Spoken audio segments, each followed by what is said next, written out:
You're listening to the CyberWire Network, powered by N2K.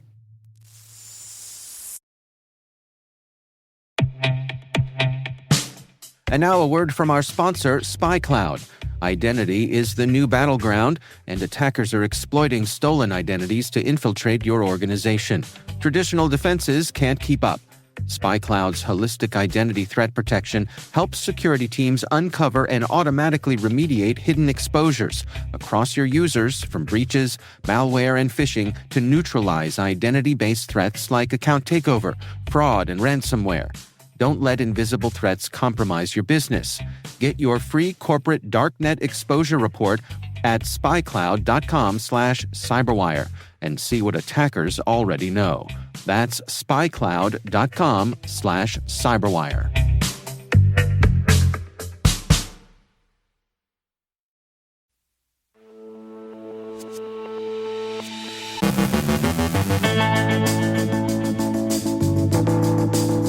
Operation Endgame dismantles cybercriminal infrastructure. DOGE's use of the Grok AI chatbot raises ethical and privacy concerns.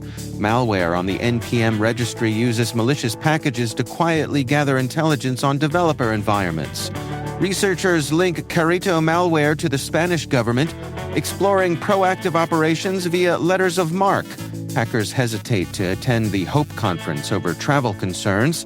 Our guest is Jeffrey Wheatman, cyber risk expert at Black Kite, warning us to beware the silent breach. And AI threatens to spill secrets to save itself.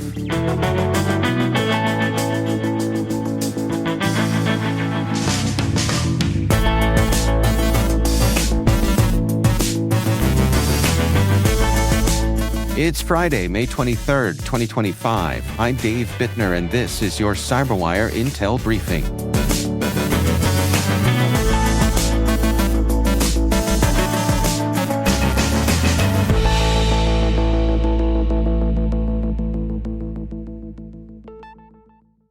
Thanks for joining us, and happy Friday. It's great to have you with us. Law enforcement agencies worldwide, coordinated by Europol and Eurojust, have struck a major blow against cybercriminals by dismantling infrastructure behind several key malware strains used in ransomware attacks.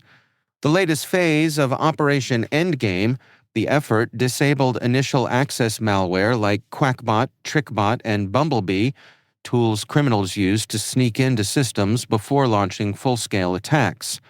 The operation seized over 21.2 million euros, including 3.5 million euros in cryptocurrency, and led to international arrest warrants for 20 suspects. This builds on May 2024's historic botnet takedowns, showing law enforcement's growing ability to adapt as criminals evolve. A Europol-led command post in The Hague coordinated actions across Canada, the US, the UK, and multiple EU countries. With key suspects now on the EU's most wanted list and further actions planned, Operation Endgame underscores a shift in strategy, targeting cybercrime at the entry point. The U.S. Justice Department has indicted Rustam Rafaelovich Galyamov, a Russian national accused of masterminding the Quackbot malware and leading a global ransomware campaign for over a decade. Galyamov allegedly built a massive botnet by infecting over 700,000 devices, then granted ransomware gangs access to deploy attacks, sharing in the profits. This move is part of Operation Duck Hunt, which dismantled Quackbot in 2023. Despite that, Galyamov's group continued attacks using spam bot tactics. Authorities also seized $24 million in cryptocurrency. Since 2022, Russian military intelligence group APT-28, also known as Fancy Bear, has been targeting Western military, transport, and IT sectors in cyber attacks aimed at disrupting aid to Ukraine. These state-sponsored operations have struck airports, logistic firms, maritime systems, and air traffic control. They've even hacked security cameras at sensitive locations, like Ukraine's borders and military sites, to monitor aid movements.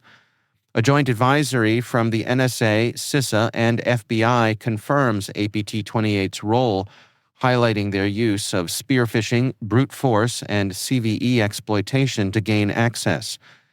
To evade detection, the group used compromised home office devices near targets to route traffic. For deeper infiltration, APT28 used native and open-source tools to extract Active Directory data and Office 365 email lists. Intelligence agencies have now publicized APT28's tactics in an effort to hinder future attacks. Targets include several European countries, Ukraine, and the U.S. Elon Musk's Department of Government Efficiency, DOGE, is reportedly using his AI chatbot, Grok, within the U.S. federal government to analyze data, potentially violating conflict of interest and privacy laws, Reuters reports. According to insiders, DOGE has accessed sensitive federal databases and even encouraged Department of Homeland Security staff to use Grok without formal approval. Experts warn this could expose confidential data and give Musk's AI unfair access to federal contracting information, raising ethical concerns. DOGE's actions include promoting AI tools to streamline government work, but also allegedly monitoring employee behavior and political alignment, raising alarms about civil liberties and misuse of power. While DHS and DoD denied pushing Grok or monitoring for political views, concerns persist over DOGE's reach, oversight, and the possibility that Musk could profit from federal AI use. Critics argue this blurs the line between public service and private gain, casting doubt on the integrity of federal tech policy. A new malware campaign on the NPM registry is using malicious packages to quietly gather intelligence on developer environments, aiming to map internal networks and link them to public infrastructure. The NPM registry is a public collection of JavaScript software packages used primarily with the Node.js runtime environment. Researchers at Socket uncovered at least 60 infected packages spread through 3 NPM accounts, downloaded over 3,000 times. These packages use post-install scripts to run host fingerprinting code and exfiltrate data via a shared Discord webhook. This intelligence can aid future, more targeted supply chain attacks. Despite the current payload being limited to reconnaissance, the threat remains active, with the potential for expanded attacks. Experts urge developers to enhance security by scanning dependencies, detecting post-install hooks, and scrutinizing small or unfamiliar packages. Without stricter registry controls, similar campaigns are likely to persist, posing ongoing risks to the software supply chain. More than a decade ago, Kaspersky uncovered a highly advanced Spanish-speaking hacking group dubbed Careto, which is ugly face or mask in Spanish, after investigating suspicious malware targeting the Cuban government. Although Kaspersky never officially named a sponsor, multiple former employees confirmed the researchers internally concluded that Careto was a Spanish government operation. Careto's malware was stealthy and sophisticated, capable of spying on sensitive data like conversations, keystrokes, and encrypted information. The group targeted victims in at least 31 countries, with Cuba being a key focus due to Spanish geopolitical interests, including the presence of ETA members. Despite going dark after Kaspersky's 2014 expose, Careto resurfaced in 2024, with new attacks in Latin America and Africa using similar tactics. Analysts now rank Careto among elite government-backed cyber actors, likening its precision to master craftsmanship. The group's continued operations reflect its resilience and the growing complexity of state-level cyber espionage. U.S. officials and tech leaders are revisiting the centuries-old concept of letters of marque, once used to authorize private pirate ships, to explore whether similar legal tools could let private firms conduct cyber attacks on behalf of the government. While the original maritime authority doesn't directly translate to cyberspace, some see a modern version as a way to counter China's substantial cyber capabilities. The Trump administration and industry players have discussed granting select companies legal cover to hack back against adversaries, but concerns persist about regulation, liability, and potential misuse. Critics argue that offensive operations should remain with U.S. Cyber Command and the NSA, not private actors. Still, proponents believe a well-regulated framework could bolster national defense against non-state hackers or hostile nations. The idea underscores growing frustration over reactive cyber policies and a push for proactive, public-private cyber defense strategies. But any such plan would require cautious legal and ethical scrutiny. The long-running HOPE conference, and HOPE stands for Hackers on Planet Earth, is facing a steep drop in ticket sales, down 50% from last year, which organizers attribute to fears over U.S. immigration policies under the Trump administration. International attendees have expressed concerns about harassment, detainment, and electronic device seizures at the border. One speaker, hacker Thomas Kranz, withdrew after friends were detained and had their electronics confiscated en route to another U.S. conference. HOPE, which typically attracts around 1,000 participants, may need to reduce its venue space to stay within budget. Despite the challenges, organizers confirmed the event will proceed, with support from the ACLU and EFF offering travel guidance for international guests. A virtual ticket option remains available. HOPE will take place August 15th through the 17th at St. John's University in New York, continuing its tradition of tech activism and hacker culture.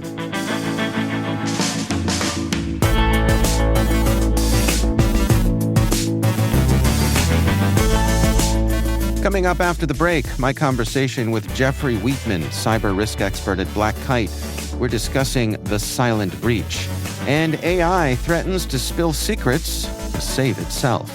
Stay with us.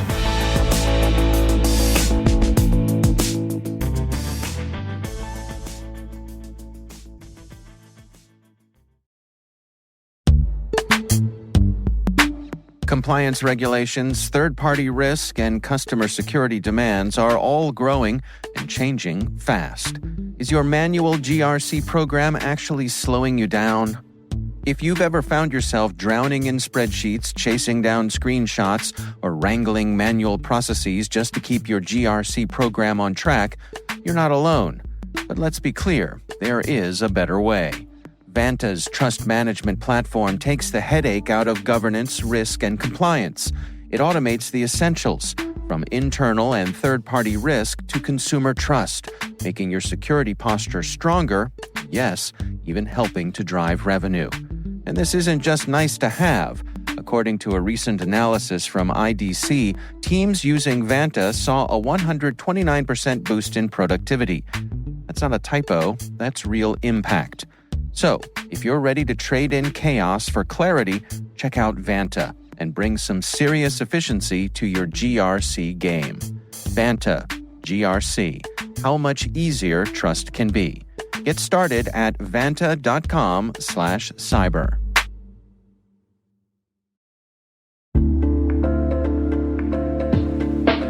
Worried about cyber attacks? CyberCare from Storm Guidance is a comprehensive cyber incident response and resilience service that helps you stay prepared and protected.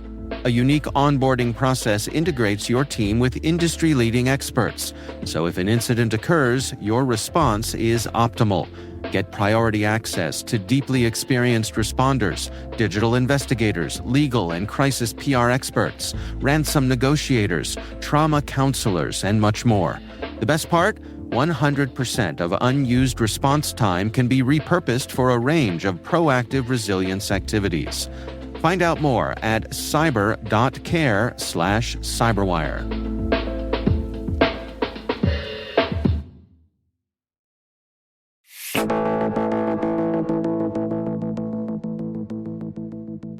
Jeffrey Wheatman is cyber risk expert at Black Kite. I recently caught up with him at the RSA conference for this sponsored Industry Voices discussion, Beware the Silent Breach. And here we are at RSAC 2025, and joining me is Jeffrey Wheatman. He is from Black Kite. Jeffrey, thank you so much for taking the time for us today. Oh my God, Dave, thank you so much for having me. We've spoken before, but never actually in person. That's the great thing about being here, right? We finally get to meet people, especially after COVID, who we've only met online or on Zoom or things like that. I gotta tell you, you're taller than you look. I don't get that very often. I don't get that very often. Well, before we dig in here, let's get some impressions about the conference from you. What's your sense of the buzz this year? So clearly AI, right? AI, I don't know if maybe you folks are not, AI is a new technology apparently that's gonna solve all of our problems, right? So I think AI is the thing. I feel like we are starting to see a little bit of shift around sort of third party and kind of like ecosystem risk. I think everyone realized they are not an island unto themselves. Mm-hmm. I also think it's very noisy here. I feel spiritually assaulted when I come here. I just feel overwhelmed. But you know what? For me, this event is more about meeting people than it is necessarily about seeing the content. And I've seen some great presentations, and I'm sure I'll see some more. And but more about seeing friends. I think it's a great point. And just like a RSA conference pro tip. On the third floor of this building, there is a designated quiet room. Oh. So if you need to recharge, you need to get your breath, you need to get away from the buzz, RSA has your back. All right, I definitely need that quiet room because we're staying in a hotel, like about a 10-minute walk. Yeah. So I can't really go back to my hotel between sessions. All right, I'll have to track that down. Well, let's dig into the topic at hand here. For folks who are not familiar with Black Kite, tell us about what you all do. Yeah, so Black Kite is a third-party risk intelligence platform. We gather a tremendous amount of data. We pump it through some algorithms that we've created, and we help make third-party risk management bigger, better, faster, more. So we support better decision-making. We give people more defensibility. We help them understand what their cyber risk exposures are in their supply chain, whether it's digital or physical supply chain. You talk about this notion of the silent breach, that security professionals need to be careful of the silent breach. Unpack that for me. Yeah, so it's something that we've been dealing with for a long time, but I think it's starting to sort of bubble up as an actual real problem. So I may choose to do business with you, Dave, and I may know what you do for cyber, but I don't necessarily know what your partners do for cyber. I don't know what their partners do. I don't know what software you're running. I don't know what software all of you are running. All of that has an impact on me. And when we have situations like CrowdStrike, and I'm not necessarily calling anybody out, but how many people out there knew that CrowdStrike was going to have a huge impact on their ability to do business? And the answer is very few. So what we are seeing is new software vulnerabilities, new 0 days, new proof of concept, new KEVs that are being revealed that are sitting at different places in your environment. And unless you know they are there, when they pop, you have financial impact, you have resilience impact, your data gets lost and not protected properly, and you get caught silently, you get caught unawares. And that is a big risk that people are not really paying enough attention to, but we're starting to see people ask better questions about it. And that's really what we're talking about. Do you know where your exposures are? And most people don't. What are the questions they should be asking? So some questions like, do you have a policy in place to govern how you use AI, right? We talked about AI. If you don't know that it's in your vendors and something happens, you get caught flat-footed. You may want to ask, do you have a policy or governance in place that says you won't put more than 80% of your business operations in one provider, right? We may do that, but if all of our partners are putting all of their stuff with Phil and whoever, and there's an outage, everybody goes down. We actually just recently saw a power outage in the EU that cascaded and the entire EU went down, right? So those are the kinds of things we need to understand, and then when we know where our exposures come from, then we need to understand what they are. So I'll give you an example. We did a lunch when CrowdStrike was still new, And I said, hey, how many of you send out questionnaires to your vendors? And everybody said, oh, we do. And I said, how many of you are asking if you're using an MDR? And everybody said, oh, we do. And I said, how many of you are asking what MDR you use? Crickets. I said, would it be helpful for you to know that? And they all said yes. So ask questions. What are you using to provide this critical service? We can't necessarily tell you not to do business with those companies, but at least we know where the exposure might come from. And then we can get ahead of the curve and we can be more kind of left of boom, looking for those single points of failure, and then right of boom, doing something about them and being able to recover when bad stuff happens, because you can't stop everything. So when the bad things happen, what do you do to get back up to no good state of operations? And that's really what you can do to help address those risks. I have a great amount of empathy for the CISO who's trying to get their hands around this, because the way I picture it in my mind is kind of like a family tree, where you start with you and then you have your parents and maybe your siblings, but it doesn't take very long to go up that tree. It's a bush, there's so many different interconnections, and I feel that that's the way it is with a lot of people in cybersecurity. Like, how do I know how far up the tree I need to go? How, before something's going to affect, how do I calculate or quantify that risk? What are your insights on that for the person who's trying to get their arms around the breadth of this problem? Yeah, I am a big proponent of the old adage, how do you eat an elephant? One bite at a time, right? And we get people coming to us all the time, hey, can you help us manage our fourth parties? We can, but here's my question for you. How good a job are you doing managing your third parties?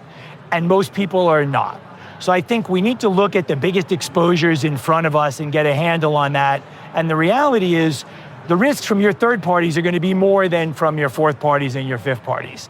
So let's focus on the big ticket items, and then using concepts like concentration risk and cascading risk, which is understanding how many of your partners are also using this other vendor. And understanding that, and then being able to look for fallbacks and failovers, look for single point or dual points of failure, where if this vendor goes down, we're going to be hit in a lot of different directions. And I mean, you're spot on, Dave. It is a magnification problem, right? For those of you out there my age, you remember there was an old shampoo commercial. You tell two friends and they tell two friends, exactly, and so on. Right, exactly. But if you can't control what you tell those first two friends, everything else is sort of a waste of time and energy. So let's focus on the stuff that we have direct visibility into. Let's focus on the stuff that we have direct control over. And then when we feel comfortable, we can start going out sort of an extra step. And then the other sort of complicating factor these days is there's a regulatory environment now that is requiring insight into nth party risk. And we say nth party, that's third party, fourth party, fifth party, et cetera. Yeah. Now, the farther out you go, the less each individual entity has an impact on your risk, but there are so many more of them, so we end up with this kind of multiplicator. And if you think about the concept of like a power law, there may be less of them, but because there are big risks associated, or there may be a ton of them and very small risks associated, and we got to figure out sort of how to balance that out. It's not an easy problem to solve.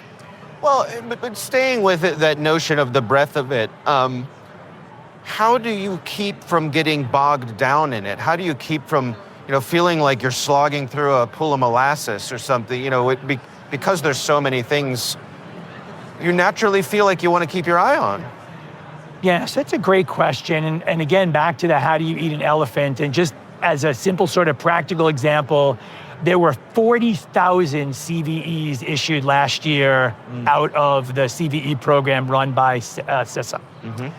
Well, it turns out that only about 80 of them have real code out there and are actively being exploited, and people are using them to steal data and cause outages. Well, sure, we'd like to be able to patch all 40,000, but why don't we do those 50 or 60 that we can actually get to that we know are real? And then we can take lessons, well, how did we do that? What worked, what didn't work, and start to scale those things. Well, we did 50, let's do 200. Oh, we did 200, now let's do 500. And at some point you decide you've invested enough and treated enough risk, and you can then go from there. So it's really about tackling the big risk exposures that are right in front of us, and then learning how to scale and expand that out until the point where we say, you know what, the $50 we're going to invest here is not going to give us $50 in risk reduction, so we're good to stop now. Well, I mean, continuing along with your metaphor about, taking a bite out of the elephant, for the person who's looking at this challenge and is in the very beginning of this journey, they know this is something they want to do a better job with. What's your advice for them to get started in a rational way? So I kind of have this little sort of talk track that I use all the time. Your business executives have three things they care about: money coming in, money going out, and if something goes sideways, who gets in trouble? If security and risk leaders start there, and yes, it's an oversimplification, but if they start there, then you can start to say, well, that system doesn't contribute toward revenue generation, or that system has nothing to do with legal and regulatory compliance, so maybe we don't need to prioritize that. So focusing on those three things and understanding what the impact is on, and whether it's getting more customers, whether it's keeping the customers we have, whether it's buying a new company, whether it's putting out a new marketing campaign, those are the things that are contribute to the bottom line of the business. And that's all we can do really, is get back to those business goals. And then we need to be able to tell stories. So if we don't address this risk, here are the things that will happen. And if we do address it, here's the good that will come of it. Right? And that's a tip for our listeners. Risk is not always about if we fix this, bad stuff. It's if we do a good job here, good stuff. We can accelerate, we can have more efficiencies, more effectiveness, we can increase productivity. And that's really where we want to get people to think about, is the business impact of the risks that we are treating, just like any other risk that businesses deal with. Right, and how much risk is acceptable to the business? Yes, a lot apparently, or none, depending on who you talk to. Well, I mean, let's go to the other side of that then. For the folks who are well along on this journey and are seeing success, what does that look like for them in terms of their day-to-day operations? So as you grow in maturity, you can kind of shift away from relying on point-in-time snapshots, relying on questionnaire processing, and starting to really build in continuous monitoring, starting to build threat intelligence feeds so that you can say, hey, a new 0-day just came out. Oh, look at that. We know who in our ecosystem has that software, and we know who has not patched it. We need to build more collaborative environments. One of the things I tell our salespeople and our marketing people, yes, our job is to make our customers' job easier, but part of the way we do that is by making their vendor's job easier as well. Instead of throwing, hey, you need to fix these 40,000 CVEs, we say, hey, fix these 40 and you're good with us. I see. And that's sort of a hallmark of maturity, is not necessarily doing more, but doing more things that have better value. So you're able to communicate the things that are important to you in a much more efficient way. Yes, and then by extension, translating that or communicating that to your business stakeholders internally and externally. You say you heavily rely on this, well, they're not doing a good job. They may get hit with ransomware. They're not doing the things that they are agreed to contractually when they engage with us. So then you can get ahead of the curve a little bit, and instead of waiting for, the new MOVEit, the new Windows vulnerability, the new CrowdStrike, we can get ahead of the curve and be more proactive. And that's the name of the game, is getting ahead of the curve. All right. Well, before I let you go, as you're walking around here looking at all of this stuff here at this year's conference, are you optimistic? Are you feeling like we're headed in the right direction here? What gives you hope? I feel like we are having better conversations with our business stakeholders. That gives me hope. I think that the companies, the vendors that are doing a better job are the ones that are focusing more on the problems of the CISOs and the IT departments. The one thing I've learned doing this for a long time is CISOs don't want to be sold anymore. They want answers to their problems. And I'm seeing more of that rather than, hey, here's a laundry list of things that we do, you should buy this. It's, hey, let's talk about your problems and let's talk about how we can help you. And that fills me with hope. I still think it's scary out there. The Scientia Institute has a new report coming out next week, and yesterday I had the opportunity to see Wade, who runs that place, talk about some of the findings, and he said it's getting better, but it's also getting worse. Which sounds like it shouldn't be the case, but it is. Yeah. And I feel like we are incrementally moving in the right direction. Unfortunately, the bad guys are moving as well. Yeah. All right. Well, Jeffrey Wheatman is a risk expert with Black Kite. Jeffrey, thanks so much for joining us. Dave, my pleasure. Thanks for joining, everyone. That's Jeffrey Wheatman, cyber risk expert at Black Kite.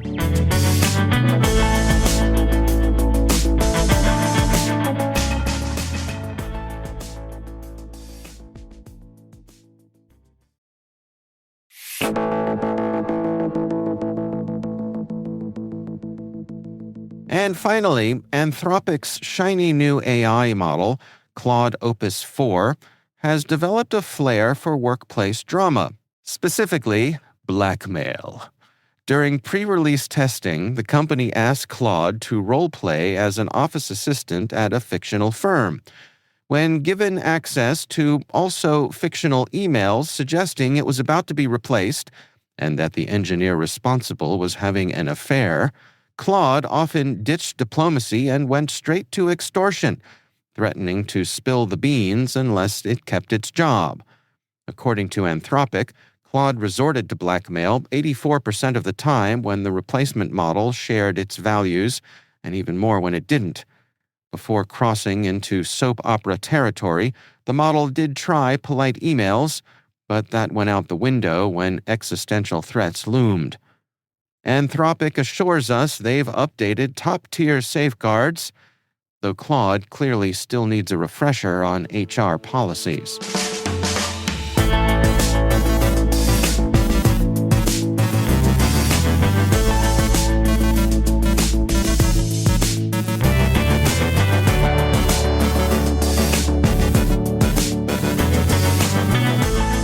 And that's the CyberWire. For links to all of today's stories, check out our daily briefing at thecyberwire.com. A quick reminder, we will not be publishing this coming Monday in recognition of Memorial Day, the federal holiday. We will see you back here this coming Tuesday. Be sure to check out this weekend's Research Saturday and my conversation with Deepan Desai from Zscaler. We're taking a deep dive into their research into Mustang Panda. That's Research Saturday. Check it out. N2K's senior producer is Alice Carruth. Our CyberWire producer is Liz Stokes. We're mixed by Trey Hester with original music and sound design by Elliot Peltzman. Our executive producer is Jennifer Iben. Peter Kilpie is our publisher, and I'm Dave Bittner. Thanks for listening. We'll see you back here next week.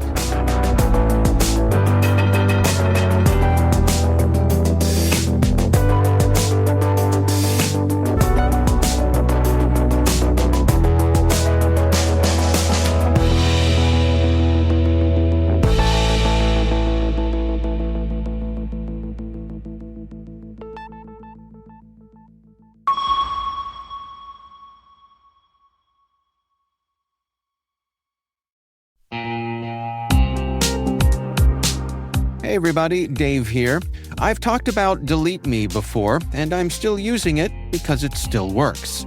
It's been a few months now, and I'm just as impressed today as I was when I signed up.